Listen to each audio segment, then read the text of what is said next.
Hello, and welcome to another episode of Rugby Through the Leagues podcast. This time round, we got a special guest on who's also here to talk about the Aegean Sevens Rugby Festival. Obviously, it's not just us trying to promote it. There is other people around that love the game in Greece and what the Aegean Festival, Rugby Festival, is there to offer. We have got Nikola Matawalu on today, and what a guest to have on. And obviously, Nikola, you big fan of the Aegean Sevens. How did you get involved in it? And thank you for your time, mate. Really appreciate it. Last 2 years, I was in the university. They say there's a guy want to contact you. This is the email, which is George. We were trying to get the Sevens going. He told me what's his plan, and then I told him, okay, this is what I can put it to you. Let's get started. Because back in Fiji, like there's no opportunity like this, for this, especially in Greece. Rugby was good, and now they are trying to start again for the standard. So for me, that's one of my my goal to help some of the countries that are trying to build up sevens, not only sevens, just build them in outside field too. Yeah, as we know, Greece has obviously had a stop-start past with rugby, and we recently had Eleni on, and obviously I've been speaking with George and trying to really promote what's happening in Greece because it's a country that loves the game, but obviously federations and different political decisions, etc., that always seem to get in the way of sport in certain places. Stopped it, but now they're back. Obviously, had 2 home international games the other week as well, which was great to see. So it's definitely on a country on the up. And as you said, so you met 2 people at university that were waxing lyrical about Greece, and obviously I've spoke to George, you've spoke to George. The project there is amazing. I haven't managed to get over there yet. This will be hopefully the first year to get there. What's the vibe like, etc.? How, when you turned up, did you expect it to be one vision, but then it turned out to be something different, or was it just as sort of enthusiastic and amazing as it comes across? When we first go there, I get one team in here, Wales team Butchers, to go and join the tournament. And as like we said earlier, it started to building up a rugby. I was surprised by that, by the involving of coachings and but on side, it's like it's fantastic festival. Okay, we have like sevens, but it can be better, the standard, but it will take time. We spoke with George earlier last year about building into schools, try to get rugby in school, but the festival are like amazing people, they have the pride of what they're trying to do, but it will take time for standard to come, but it will involve lots of coaching and some development in there. Everyone loves a social sevens. It's as long as you can get on the beer, and then there's the beach festival afterwards. I was really lucky. So I've got a big attachment to Crete because that's where I got married. So I actually got married in Hania sort of 3 years ago. So when I saw this pop up, it kind of was like written in the stars in that sense. So, and it's actually over my wedding anniversary that weekend. So like it's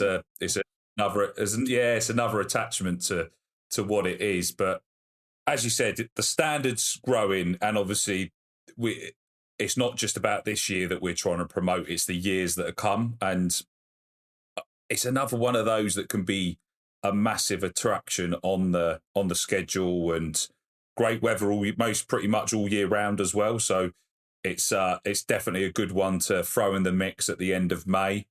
But yeah, be one of them. So you're actually doing a sort of a masterclass week as well before you do sort of a week ahead of the schedule to bring people across. What does that entail, and what would people get out of coming to that week-long course with yourself? It's not only their skills and fundamentals, it's how they build confidence to do it. I think once you got that confidence and then the ability to get it wrong, and then you can learn more from that. So I think that's one part of the academy. Once I start my academy here, and I've been doing some one-on-one, and that's what I'm trying to build as a coach. Not only skills, fundamental. For you to do that, you have to build that confidence for you to do it on the field. Different people have different styles. Okay, every coaches have different styles.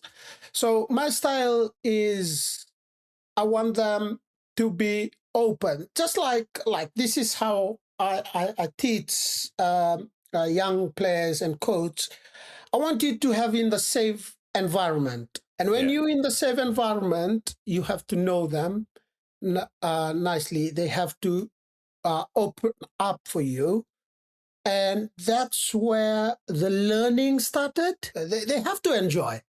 That's the main prayer, my thing to me. For example, my boys, I don't coach them. I just do fun stuff, but skills, I put it into skill, but I don't coach them as the rugby. They go to the rugby or football. People were saying, oh, come and join, but I don't want to coach, because it's totally father, coach, funny stuff. It's totally, if you want to put it in the whole package, it's a little tricky. So that's why confidence, fundamentals and skills, just how to build, because what I'm trying to do is every person, doesn't matter what size, you can tackle whoever you can. And I'm one part of I experience that. I'm the smallest in the field, but I've still good tackle for the forwards and backs. So that's, I try to get this back to the new generation now, and get them confidence, fundamental, that's suitable for them. I think that's the key.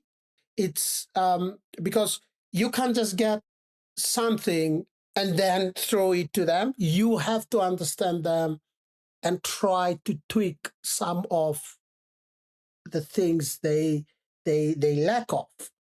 And I the type of coaching that I do too is I change what necessary to be changed. I don't want to change everything. I just tweak a little bit, make it better for him. And the most thing is to enjoy session. So I coach out here as well in Spain, and it's a case of sometimes if I sort of get a new group of kids or different age groups, etc., it's just easier to stand back and just let them play and then reverse engineer stuff. Because, as you say, there's certain bits that kids and players of all ages will do naturally, and then it's different when they do it as a squad. But as you said, though, confidence is key, and obviously being able to make a mistake. So I sort of say to players and stuff, it's not about making the mistake, it's what was the decision that led you to make that. Because once they understand why they made that and it didn't go right, they've still made that decision and they'll stand by that. I prefer somebody to fail but stand by their decision rather than just say, I don't know why I did it, and it still went wrong anyway. It's easy to. It's the same in business. It's the same in every. I prefer somebody to back himself and say, "Oh, I've done it because of this, but this is what went wrong," and then how can we work on that? It's when people are just belligerent, aren't they? Like some people are just very much. I don't know why I did it. I just did it. I love playing eyes up rugby as well. Is that kind of how you were raised within Fiji? It's a case of play what's in front of you, trust your instincts. If it didn't work, just work harder to correct it. Or how did sort of rugby in Fiji sort of develop for you? Yeah, well, it's now in Fiji it's totally different. Funding is there. The high performance HPU is increasing. Yeah. Now they have a super rugby team. Yeah. The Sevens tournament series are going around the world. It's much like better. It's like professional standard, elite standard. Yeah. I think that's one of the fastest growth too. For this, I always say, it's always go back to the of ex-Fiji rugby. They've been played before us. And then us, this generation is so lucky to have this. It's not about them. It's the generation before. They, through the path, okay? It's not just happen straight away. No, you have to build it. And now they're just staying in Fiji with their family and play. They get paid like you get paid in here.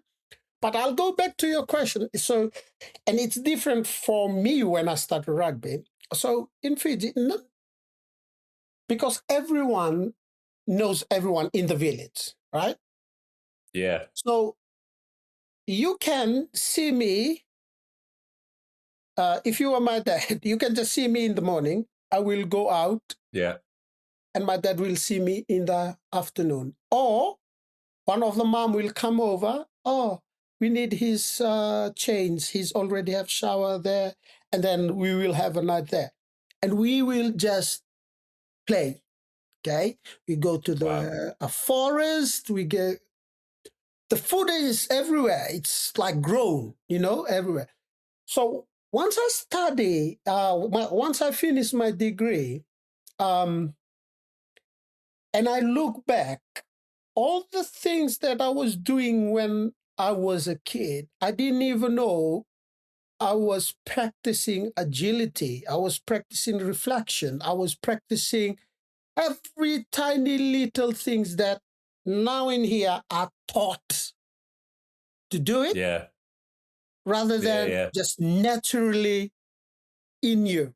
Wow. And that's how, for example, a big touch, a Fiji touch, just one touch, the ball turn over, and you will see 15v15 or 20v20 any park on the road, on the small place, and we play touch, offloaded, and you try to recycle the ball. Yeah. One touch, it's turnover. So that's like our traditional game. And now people think, oh, wow, Fijian offload. No, it's not been taught to us. We just do it for fun, but it's going back to that's why I try my coaching to be like the repetition. You have to do it repetition so it can be ingrained in your head. And it should happen. It's like in your DNA. It just happened, And I think that's in here. You have to go swimming. You have to go this. You stayed at home. You can't go out because it's unsafe. You don't trust anyone. And the way the building, I think that's the difference when I was young. By that, for my experience, I want to I get it. For example, the boys, I just let them be outside. Yeah. Yeah. They're going to get it.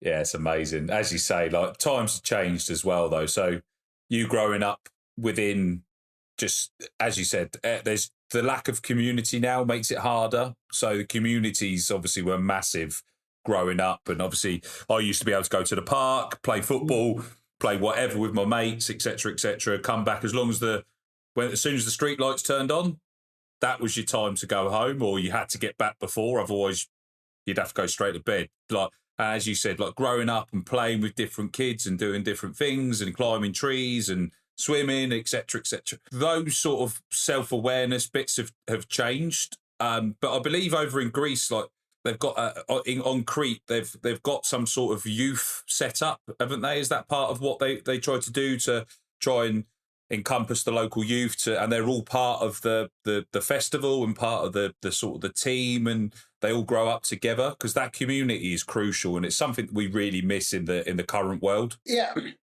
I think in Greece they already, like, because I went there, they are family orientated, like community. So that's the easiest way. Once you have that, the things that build-up never taught, you can't taught to the people. They already have it, which is hard. They will die. They will, because Greece is like, if we teach the fundamentals right, things to everything, and then put that together with this, with the community working together, growing and growing and growing. Oh dear. It's exciting, isn't it? It's so excited. It's so, it's really, well, it will happen in the future, and that's the exciting part. There's the thing is, I cover Rugby Europe quite a bit with different nationalities, and there's so many of these countries and nations that are in the same sort of mindset as Greece, and they're growing. It's just once we hit that switch of tier 2, tier 3 nations being able to grow and gather, and it's that expanded World Cup is going to be so exciting to see in 20, 30 years' time, because once all of these other nations sort of gather pace, it's going to be phenomenal to see. And obviously, like Fiji, obviously, sort of still banging on the door between tier 2, tier 1. Obviously, with the development, other players going to other nations like New Zealand, etc., Australia, all these other nationalities. But that, as you said, the importance of the high performance being set up within Fiji, and obviously the Drua being a Fijian side as well. How much would you have loved to have played for the Drua? Like, would you pull your shirt back on tomorrow and get your boots back on just to be able to go and play for the Drua? I've done my part. Yeah, I really, and I'm so thankful. When I retire, I don't miss it at all. No. Well, fair enough. But because I know I do it so well, and every minute, everything, that's party or training or game, I do it all my heart. Wherever I go to enjoy. If I'm asked, like now, to go, it will depends. Maybe going only 6 games and part of the coaching system, or just go for the coaching. Yeah. How important do you think the Drua is for Fiji and the future of rugby in Fiji, though? Because just to see the passion, and just for Fiji to be able to plant a flag in a team that's built from the roots up must be so impressive and so important for the longevity of rugby within Fiji, because you're not having players disappearing. They're able to be homegrown. There's a clear pathway for the way to move forward. It's a very, very good and important for Fiji. the development for the Drua, because most of them, it's like the second team for the Flying Fijian.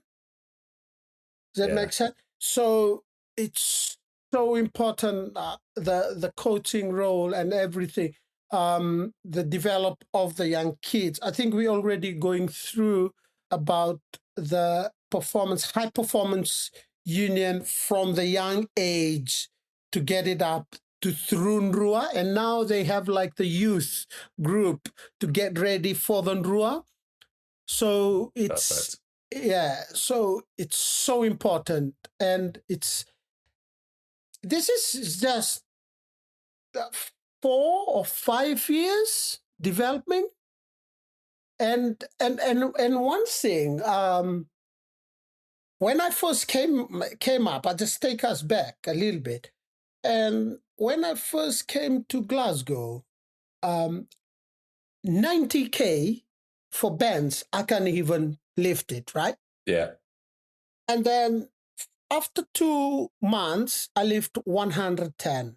And after 3, 120, 140, 150 bands. Okay? Yeah. And I was thinking, what about, we were talking about, he's a HPU director now. He was our trainer back when I was playing sevens. And I said, imagine us Fijian to be like professional. Maybe one day, that was like 10, 15 years ago. And now we always laughing about it. If we get this type of professional rugby training schedule up for the Fijian. Because, brother, when I used to play sevens, before we fly, okay, we just meet up, fitness test 1 week, camp for 3 days, we fly the next morning. We didn't even do, but we still win, right? Yeah. Still win tournament. And now, when the Drua is doing that, bro, wait, I was saying, wait until few more years. I'm not going to surprise Fiji will go far because of the Drua. They always do, right? though. As you say, they once they sort of gather the pace and that natural way of rugby that everyone loves to watch from the Fijians is, plus, as you said, high performance development, getting ready, actually training together rather than, as you say, just turning up 3 days, do a fitness test, fly out, do a tournament, then disappear back off to wherever. It can only be a positive. But going back to Greece, obviously they've got a lot of hurdles similar to what happened in Fiji, because obviously there's a lot of issues around the governance in Fiji. A lot of people have got an opinion about how it's run and where the financials go, etc. I think there's a similar sort of issue within Greece, obviously, where the government have only just sort of opened the door back up to the federation and to gather pace. Look, a lot of people have always said about being able to go and play in Fiji. So, like, England haven't really played in Fiji, etc., etc. The importance for Greece to get these sort of events and show international sides on the Seven Circuit, etc., that can only help benefit the future of the game, to prove to the governance, etc., that this is a sport that people love and enjoy, and there is a future for Greek rugby. 2 questions here. So one side of it, do you think Tier 1 nations not being able to go and play in Fiji is still going to potentially hamper the long-term development of Fijian rugby?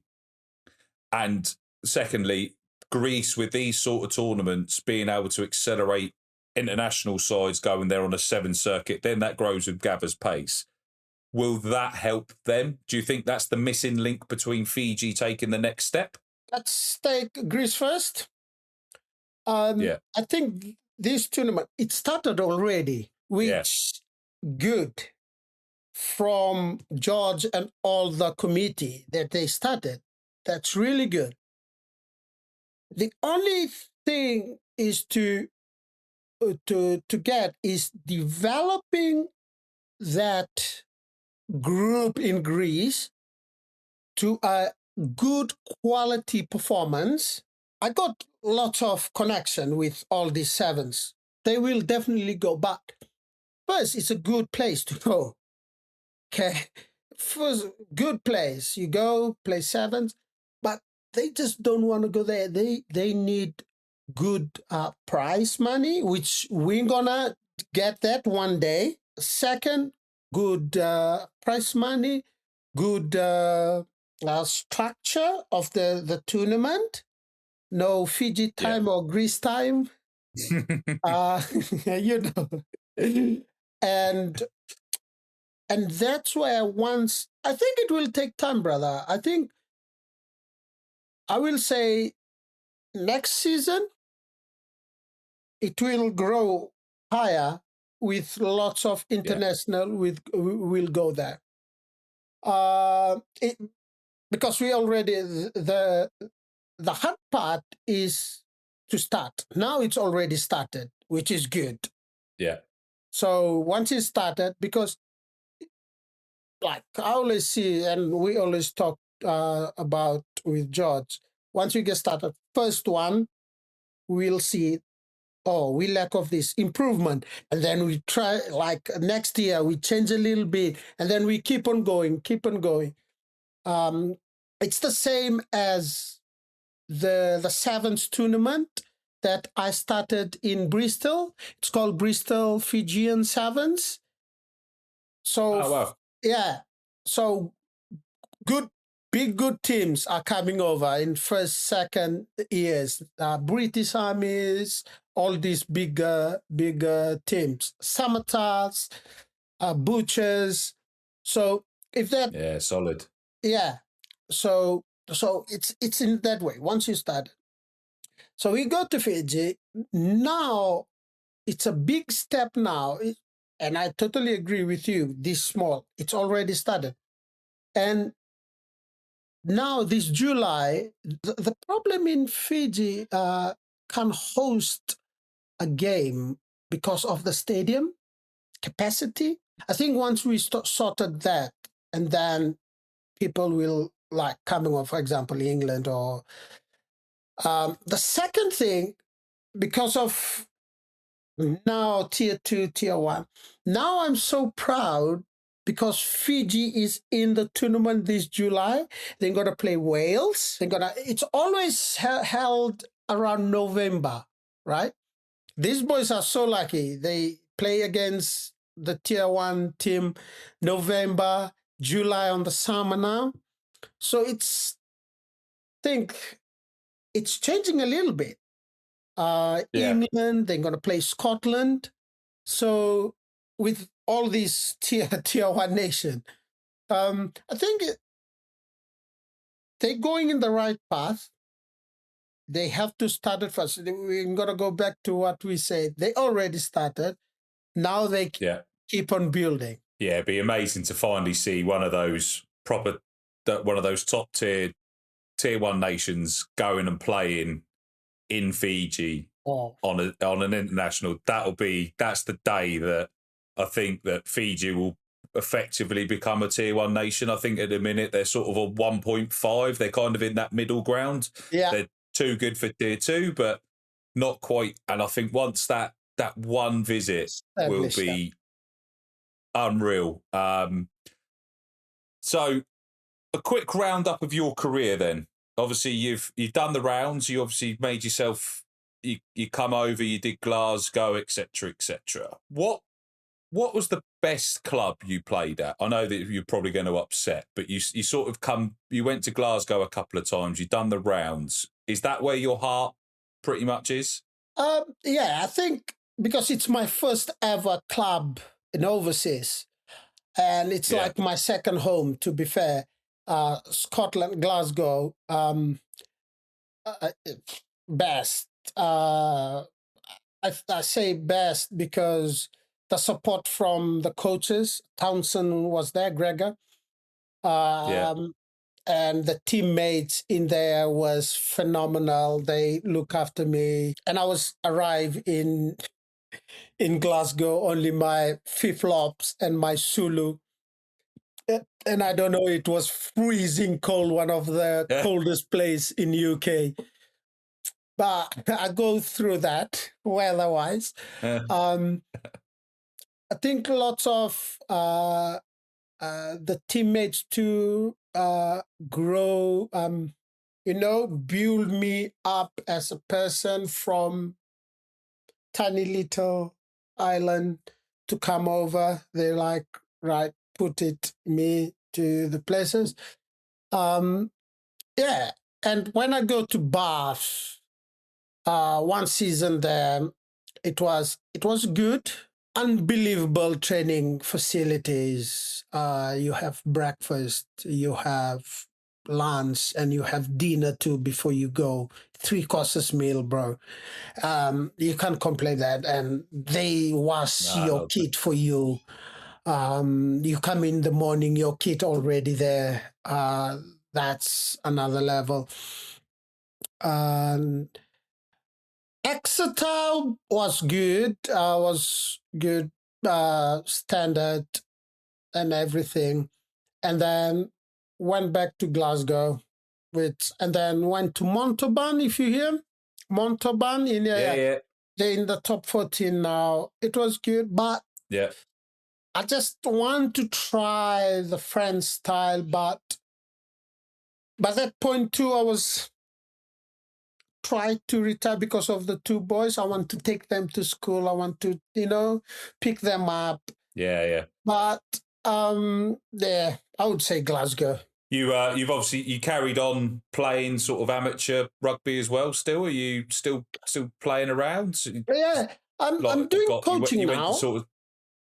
Oh, nice. Yeah, I'm coaching attack coach and backs coach in Kafili. We were Division 2. Now we Division 1 now. We on the second on the table. Only the first they promote. So we're going to try again for next tier, for next season. The committee, they just sat down and with the committee players, everything, they nominated me to be a head coach for next season. So it's been going good. So something different. Congratulations. Oh, thank you. Something different, but I like challenges, It's good to have a challenge. And I'm doing my master's now for management, and it's lined up together with my degree and the coaching thing. It's lined up together what I try to do as a coach. Amazing. Who was the best coach you've ever worked under then? Ooh. I will say 2. He's All Blacks coach now, Dave Rennie. He's the one get me from Exeter to Glasgow again. And Townsend, the one who get me from Fiji to Glasgow. Impressive. They are different because what I can say, it's not about the way you play, and it's not about in field. It's about on field. They look after you as a person. They try to get to know you. And I'm so grateful to have that type of high potential coaching that I learned from it. Because I'm saying I'm not going to do with rugby after I retire. And I think about it, 2 best coaches, they've been teaching me like little things all the time. And then 15 plus years I've been playing rugby. Why would I just experience in that? Why would I just throw it away? I should just find a way to get in. Townsend and Dave Rennie. Amazing. And best player you ever got to play with? I will say, because I see him, there's lots of best players. You have Jonathan Joseph, you have Watson, you have Ford that I play with, Stuart Hogg, Ron Wilson, lots of best players. But I'll go to the player that, because when I signed in, he was still on development. He was in the academy, and then he went to New Zealand for a few seasons to Crusaders, and then he came back, and then he just like fly up. Finn Russell. I think he read the game like a Fijian, and then he has a skill to do that and to adapt what type of things in the field. I bet when you were playing scrum half and you had, did you actually get to play much with him, or when you made that when you made that pass, you must have known that's kind of it. I've just got to wait and see where it's going to go and just stand back. Do you think he was? Did you always know he was that good, even when he was in the development squad and stuff, or was he better when he went abroad and come back? No, before he left. Really? Before he left, he was because I always go through with and spend more time with academies. Yeah. And I knew he read, because like everything, it's so fast for him to understand things, rather than in Fiji or somewhere else you come over. You have to adapt first for this and then do it. For him to do that, but the talent, everything is just like supernatural, And I like what he did in training, and I knew he's gonna go a long way. And when he left, when he came back, oh boy, he was different breed.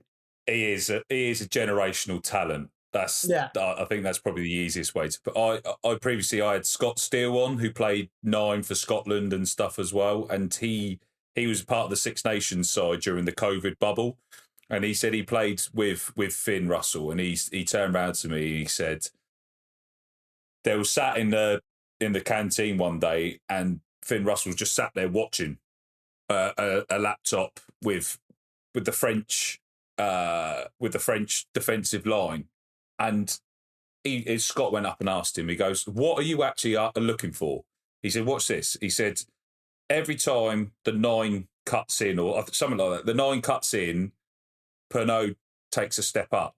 He said, "Every single time." So he said, what I'm going to do is I'm going to put it straight in that spot behind. And Scott was like, yeah, all right, whatever. And then he literally did it during the game and scored, and set up a try. And Scott was like, "How did you even see it?" He said, "I couldn't even see it. Even when he was pointing out the detail, he said, I still didn't see what he was talking about." And then he went and did it. It's just, to hear that he was that good from it makes you sick sometimes how good some people can be naturally at sport, doesn't it? Obviously, Nico, it's been an absolute honour having you on, mate. And I can't wait to sit and share a beer with you in the Crete sun in a few weeks' time or so. Obviously, for those that haven't joined, either join the Masterclass with Nico, or make sure you come and join the festival.